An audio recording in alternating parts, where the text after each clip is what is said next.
ایک شخص کے جسم میں کوئی ایسی تکلیف ہے کہ وہ سہارے کے ساتھ یا سہارے کے بغیر کھڑا تو نہیں ہو سکتا، ہاں رکوع والی حالت میں جھک سکتا ہے اور سجدہ بھی کر سکتا ہے۔ اب ایک اور شخص ہے کہ اگر وہ کھڑا ہو اسے پیشاب کے قطرے وغیرہ آ جائیں گے، یا اس کا زخم ہے کھڑا ہونے سے وہ زخم بہہ جائے گا، یا کھڑا ہونے سے اسے ناقابل برداشت تکلیف ہوگی، یا کھڑا ہونے کی وجہ سے اس کی بیماری بڑھ جائے گی، یا وہ دیر سے تندرست ہوگا، یا سطر کھل جائے گا، یا قرات نہیں کر سکے گا،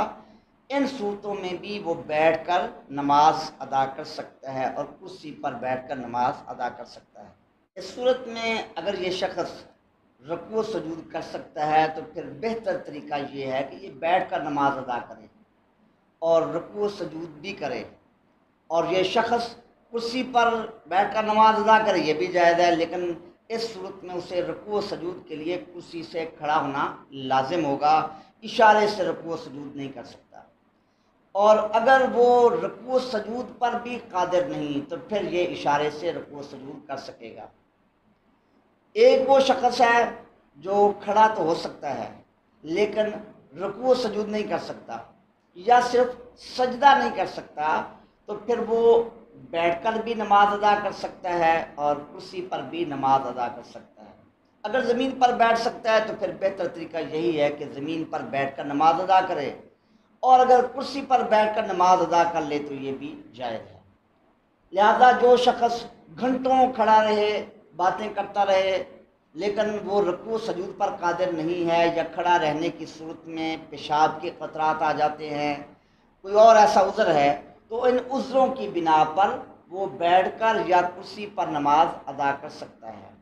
ہاں جو شخص کھڑا بھی ہو سکتا ہے، رکوع سجود کرنے میں اسے کوئی عذر نہیں ہے، صرف کھڑا ہونے میں وہ شدید تھکاوٹ محسوس کرتا ہے، تو اس کے لیے قیام ضروری ہے، کھڑا ہونا ضروری ہے، بیٹھ کر یا کرسی پر بیٹھ کر نماز ادا کرنا اس کے لیے جائز نہیں ہوگا۔ استاذ محترم یہ بھی رہنمائی فرمائیں کہ جب کوئی شخص کرسی پر بیٹھ کر نماز ادا کرے گا تو رکوع و سجود کے لیے اشارے کیسے کرے گا؟ کرسی پر بیٹھ کر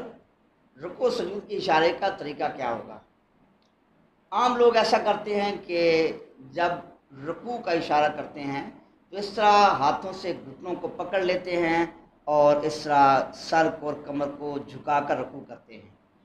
اور سجدہ میں جانے کے لیے وہ اس طرح ہاتھوں کو آگے پھیلا دیتے ہیں اور اس طرح جھک کر سجدہ کرتے ہیں، تو یہ طریقہ درست نہیں ہے۔ اس کا صحیح طریقہ یہی ہے کہ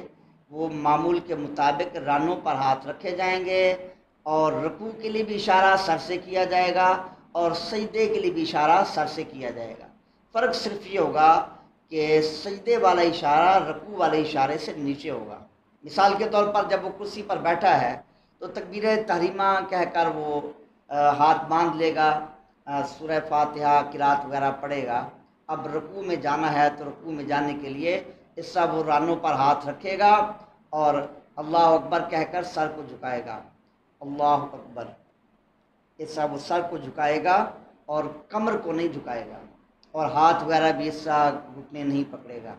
تو یہ رکوع کا اشارہ ہو جائے گا۔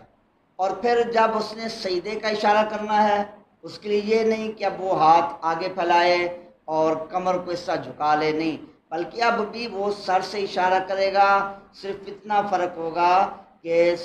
سجدے والا اشارہ رکوع والے اشارے سے نیچا ہوگا۔ رکوع میں اشارہ کیا تھا اللہ اکبر، سر کو ایسے جھکایا تھا، اب سجدے میں سر کو اور زیادہ جھکا دے گا اور کمر اسی طرح سیدھی رہے گی، تو سجدے میں وہ یوں کرے گا اللہ اکبر، اس طرح وہ سجدے میں اشارہ جو کرے گا وہ رکوع والے اشارے کی بنسبت سر نیچے ہوگا۔ یہ اشارے کا طریقہ ہے۔ استاذ محترم مساجد میں کرسیوں کے آگے سجدہ کرنے کے لیے تختی لگائی جاتی ہے اور بعض لوگ اس پر سجدہ کرتے ہیں، کیا یہ درست ہے؟ تو اس صورت میں حکم یہ ہے کہ اگر ایسی صورت ہے کہ وہ زمین پر بیٹھ کر یا کرسی پر بیٹھ کر نماز ادا کر رہا ہے اور خود مثال کے طور پر کوئی چیز اس طرح وہ اٹھاتا ہے اور اٹھا کر اس چیز کے اوپر سجدہ کرتا ہے، یا کوئی اور شخص اس کے لیے کوئی چیز اس طرح اٹھا دیتا ہے اور یہ اس پر سجدہ کرتا ہے، اب اگر اس نے اسی چیز پر سجدہ کر لیا اور سجدہ کا اشارہ رکوع کے اشارے سے نیچے تھا تو یہ مکروہ تحریمی ہے اور ایسا شخص گناہ گار ہوگا۔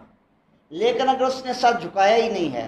مثلا اس نے یہ چیز اٹھائی اور یہ چیز اٹھا کر اس نے پیشانی پر لگا دی، سر کو نہیں جھکایا، تو اس صورت میں تو اشارہ ہی نہیں پایا گیا، اب سرے سے سجدہ ہی ادا نہیں ہوگا، نماز بھی ادا نہیں ہوگی۔ اور اگر زمین پر کوئی چیز رکھی ہوئی ہے اور وہ 12 انگلی سے زیادہ اونچی نہیں ہے، اس پر وہ سجدہ کرتا ہے، اب یہ حقیقی سجدہ ہوگا، لہذا اگر وہ کھڑا ہونے پر بھی قادر ہے تو اس کے لیے پھر اس صورت میں بیٹھ کر نماز ادا کرنا ہی درست نہیں ہوگا۔ اب آپ کا جو سوال ہے کہ کرسی کے آگے جو لگی ہوئی تختی ہے اس پر سجدہ کیا جائے، تو یہ بلا ضرورت ہے، مگر یہ کوئی مکروہ تحریمی نہیں ہے، اور چونکہ اس میں اشارہ پایا گیا ہے لہذا نماز ہو جائے گی، مگر یہ ایک بے فائدہ کام ہے، اس کی کوئی ضرورت نہیں ہے، تو یہ کرسی پر بیٹھ کر اشارے سے نماز ادا کرنے کا طریقہ ہے۔ جزاکم اللہ احسن الجزاء۔ اللہ رب العزت آپ کو جزائے خیر عطا فرمائے، آمین یا رب العالمین۔